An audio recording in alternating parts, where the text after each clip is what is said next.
କହିବା ପୂର୍ବରୁ ପ୍ରଥମରେ ମାଙ୍କୁ ଯୋଡ଼ିଏ ପଦ ଡାକିବା। କାହିଁକି ବାପାଙ୍କୁ ଡାକିଛନ୍ତି, ପୁଅକୁ ଡାକିଛନ୍ତି, ମହାଶିବରାତ୍ରି ତାଙ୍କର ପରିବର୍ତ୍ତରେ କୋଉ ଡାକିବାକୁ ପଡ଼ିବ, ନହେଲେ ରାଗ ପଡ଼ିବ। ଗୋଟେ କଥା ଅଛି, ତୁ ଆଗେ ଯଦି ଗାଈଟା ଆଣୁ ତା ପଛେ ପଛେ ଦାମୁଟା ପଳେଇବ।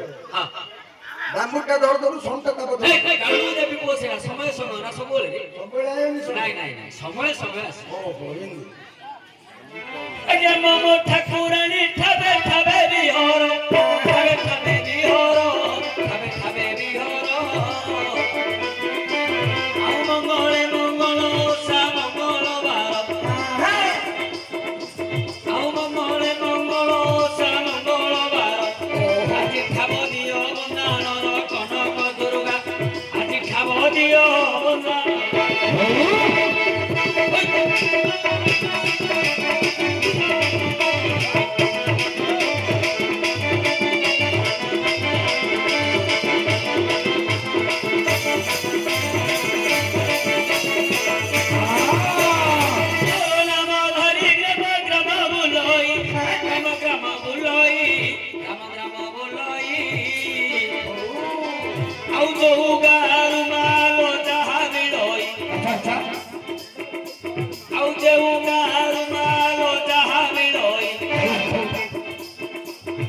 নিন্দা হেলে তোর প্রশংসা তোর,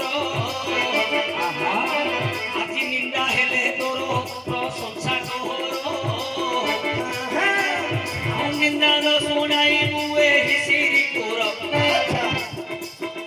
আজি নিন্দা ন শুনাই মুয়ে হিসিরি তোর। কণ্ঠে মোর বিজে কর কনক দুর্গা, আরে কণ্ঠে মোর বিজে কর।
হেমন্ত সময়ে মহাদেব পুনি,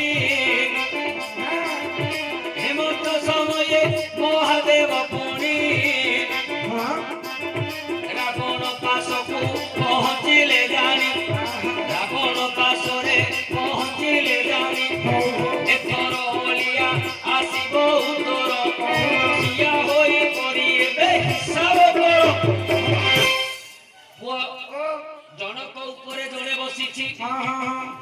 আজ্ঞা অসুর গুরু হেলে শুক্রাচার্য, অসুর গুরু হেলে শুক্রাচার্য করে, অসুর গুরু হেলে শুক্রাচার্য। শুক্রাচার্যଙ୍କର কোଳରେ ରାବଣ ବସିଛି। শুক্রাচার্যଙ୍କର କୋଳରେ ରାବଣ ବସିଛି। ଏ ସମୟରେ ଦେବଦେବ ମହାଦେବ ରାବଣ ପାଖକୁ ଆସୁଛନ୍ତି। ରାବଣର କେତେଟା ମୁଣ୍ଡ? ରାବଣର 10ଟା ମୁଣ୍ଡ। ଶୁକ୍ରାଚାର୍ଯ୍ୟର କେତେଟା ମୁଣ୍ଡ? ଶୁକ୍ରାଚାର୍ଯ୍ୟ କେ ମୁଁ ଜାଣିନି। ମୁଁ ଜାଣିନି। ଶୁକ୍ରାଚାର୍ଯ୍ୟ ଅସୁର ଗୁରୁ। ଅସୁରର ଗୁରୁ। ହଁ ହଁ ତାଙ୍କର ଗୋଟିଏ ମୁଣ୍ଡ। ତାଙ୍କର ଗୋଟେ ମୁଣ୍ଡ। କେତେ ହେଲା? 11। 11 ମୁଣ୍ଡ। ହଁ ମହାଦେବଙ୍କର କେତେଟା ମୁଣ୍ଡ? ମହାଦେବଙ୍କର 5ଟା ମୁଣ୍ଡ। 55 ପାଞ୍ଚଟା ମୁଣ୍ଡ। ହଁ ହେଲା।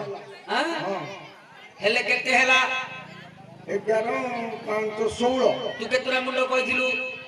ମୁଁ 17 ମୁଣ୍ଡ କହିଥିଲି। ସାପଟା ଗୋଟେ ବେଲ୍ଟ କରିକି ଭିଡିଛନ୍ତି। ହଁ ହଁ ହଁ ନହେଲେ ରହିବନି ନା। ନାଇଁ। ବାଘ ଛାଲଟା ଯୋଉ ପିନ୍ଧିଥିବେ, ହଁ। ମୃଗ ଛାଲଟା ଯୋଉ ପିନ୍ଧିଥିବେ, ହଁ। ତାକୁ ଯଦି ସାପୁଟା ଗଣ୍ଠି ନ ପକେଇବେ ହଁ। ସେଇଟା ରହିବନି, ଖସିଯିବ ଫସିଯିବ। ବେଲ୍ଟଟା। ହେଲେ ସାପୁଟାର ଗୋଟେ ମୁଣ୍ଡ କୁଆଡେ ଯିବ କି? ମୁଣ୍ଡଟା ସିନା ବନ୍ଧା ହେଇଛି, ହଁ, ହଁ। କିନ୍ତୁ ମୁଣ୍ଡଟା ତ ଅଛି। ମୁଣ୍ଡଟା କାଢିକି ଦେଖଉଥିବ। ସାପର ମୁଣ୍ଡ ଗୋଟେ କେତେ ହେଲା? 17 ହେଇଗଲା। କେତେଟା ମୁଣ୍ଡ ପଚାରିଥିଲୁ? 17 ମୁଣ୍ଡ। ଜୀବ କେତେଟା ପଚାରିଛୁ? 18ଟା। ରାବଣର କେତେଟା ଜୀବ?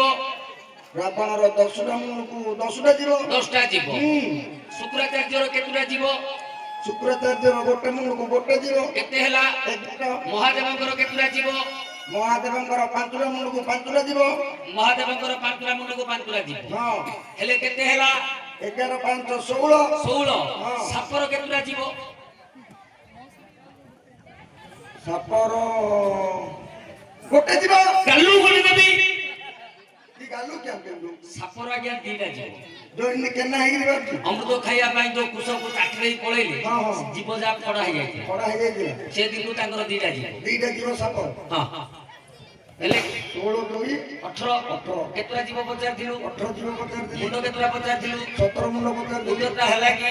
17 ମୁଣ୍ଡକୁ ସାପର 2ଟା ଯିବ। 18ଟା ହେଇଗଲା। ହେଇଗଲା କି? ହଁ ହେଇଗଲା। ପଇସାଟା ପଇସା ଏଇଟା ବାଧ୍ୟ ନୁହେଁ। କହିବା ହେଲେ ମୁଁ ଜାଣିନାହିଁ ମାତ୍ର ଏଇଟା ମାତ୍ର ଗେଲ ଗେଲରେ ପଚାରୁଛି।